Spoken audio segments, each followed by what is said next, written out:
Une liberté sans condition, c'est ce que réclame l'ancien président ivoirien Laurent Gbagbo. Les chefs d'État acquittés en janvier 2019 d'accusations de crimes contre l'humanité est depuis assigné à résidence. Le chef du Conseil souverain soudanais, le général Abdel Fattah al-Burhan, n'a pas promis au Premier ministre israélien Benjamin Netanyahou de normaliser les relations entre les deux pays. C'est ce qu'a affirmé le gouvernement soudanais. Des centaines de personnes ont manifesté mercredi dans le centre de Tunis contre l'accord de la honte, ceci en référence au plan du président américain Donald Trump sur le Proche-Orient.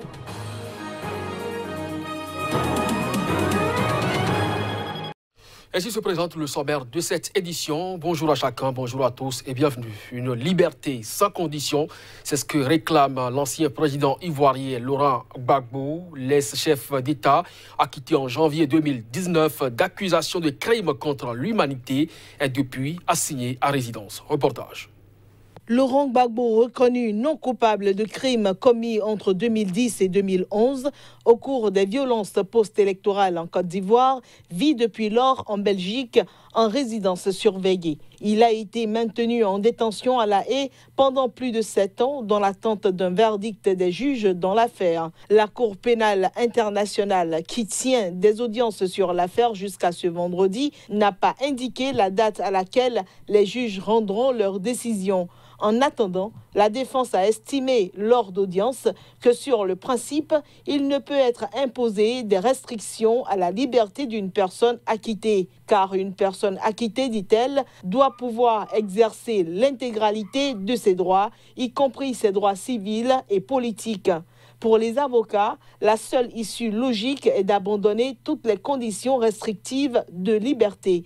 Après leur acquittement, Gbagbo et l'ex-chef des jeunes patriotes ivoiriens Charles Blé Goudé avaient été libérés sous condition, dont l'obligation de résider dans un État membre de la Cour disposé à les accueillir en attendant le procès en appel. Blé Goudé, qui réside à La Haye, a par ailleurs été condamné fin décembre par contumace à 20 ans de prison par la justice ivoirienne pour des crimes commis dans le cadre de la crise post-électorale de 2010-2011.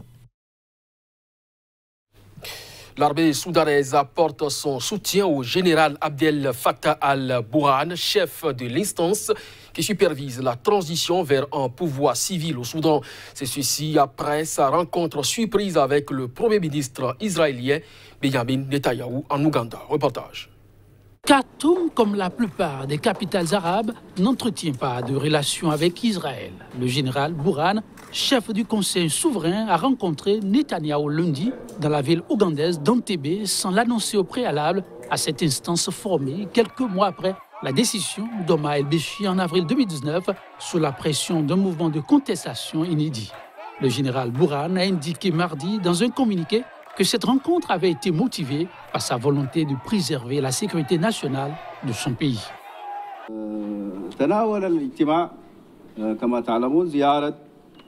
Les personnes présentes à la réunion ont été informées de la visite du chef de l'armée en Ouganda et de sa rencontre avec le Premier ministre israélien. Selon le commandant de l'armée, le résultat de la réunion a été de défendre au mieux les intérêts du Soudan.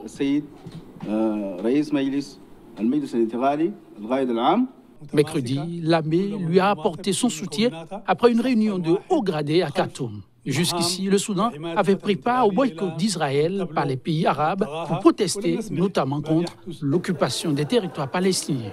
En effet, après la guerre des 6 jours qui a vu en 1967 Israël s'emparer de la Cisjordanie, Jérusalem-Est et la bande de Gaza, ainsi que du Golan syrien et du Sinaï égyptien, la majeure partie des dirigeants arabes se réunissent au Soudan et adoptent la résolution de Khartoum, connue pour ses 3 noms: non à la paix avec Israël, à la reconnaissance d'Israël et aux négociations avec l'État hébreu. Israël tente aujourd'hui de resserrer ses liens avec des pays arabes qui lui étaient historiquement hostiles, notamment depuis l'annonce du président américain Donald Trump pour un règlement du conflit israélo-palestinien. Israël, on en parle toujours avec des centaines de personnes qui ont manifesté mercredi dans le centre de Tunis contre l'accord qu'ils qualifient de honte, ceci en référence au plan du président américain Donald Trump sur le Proche-Orient, appelant à boycotter les produits américains. Lancée à l'appel de la puissante centrale syndicale UGTT, la mobilisation a rassemblé des représentants de partis politiques, d'organisations professionnelles ou encore d'un mouvement nommé Boycott US Products, brandissant de nombreux drapeaux palestiniens. Cet accord est une grande trahison, a estimé le secrétaire général de l'UGTT, Noureddine Taboubi, qualifiant les dirigeants arabes qui l'ont accepté de traîtres. Aujourd'hui, ils veulent vendre Jérusalem et demain, ils vendront les lieux saints, a-t-il déclaré. Nous leur disons qu'il y a une jeunesse éduquée, cultivée, une jeunesse arabe révoltée dans tous les coins du globe qui va se retourner contre vous. Le bâtonnier de l'Ordre des avocats a appelé à s'opposer à cette décision barbare qui constitue une violation de toutes les résolutions de l'ONU. Le président américain Donald Trump a dévoilé le 28 janvier un plan de paix favorable à Israël, lui permettant notamment l'annexion de territoires palestiniens occupés en dépit du droit international et à la reconnaissance de Jérusalem comme sa capitale individuelle. Le plan a été rejeté par les Palestiniens et la Ligue arabe. Le président tunisien Kais Saïed, qui avait arboré le drapeau palestinien le soir de son élection le 13 octobre et martelé depuis des positions farouchement opposées à Israël, avait déjà condamné fermement le plan, le qualifiant d'injustice du siècle. Le président du Malawi, Peter Mutharika, a annoncé mercredi qu'il participerait à la nouvelle élection présidentielle décidée par la justice. Il a cependant critiqué la décision de la Cour constitutionnelle d'annuler le scrutin dont il était sorti vainqueur. Nous considérons ce jugement comme une grave subversion de la justice, a dit Peter Mutharika dans un discours à la nation. Nous ne faisons pas appel pour stopper la prochaine élection. Nous sommes prêts à faire campagne et à gagner comme nous l'avons toujours fait. Quelques heures auparavant, son porte-parole avait annoncé que le président ferait appel de l'arrêt historique de la Cour constitutionnelle qui a invalidé sa réélection en mai 2019, une décision susceptible de provoquer de nouvelles manifestations de l'opposition. Aucune date n'a été communiquée, mais la demande formelle d'appel sera prochainement déposée, a précisé l'avocat du président. Les gens ont le droit de faire appel, a réagi Solos Chilima, arrivé 3e de la présidentielle. Il a appelé à la démission des responsables de la commission électorale. Nous exigeons ici et aujourd'hui que la commission électorale ainsi que le directeur général des élections et tous les membres de la direction démissionnent immédiatement et quittent leurs fonctions.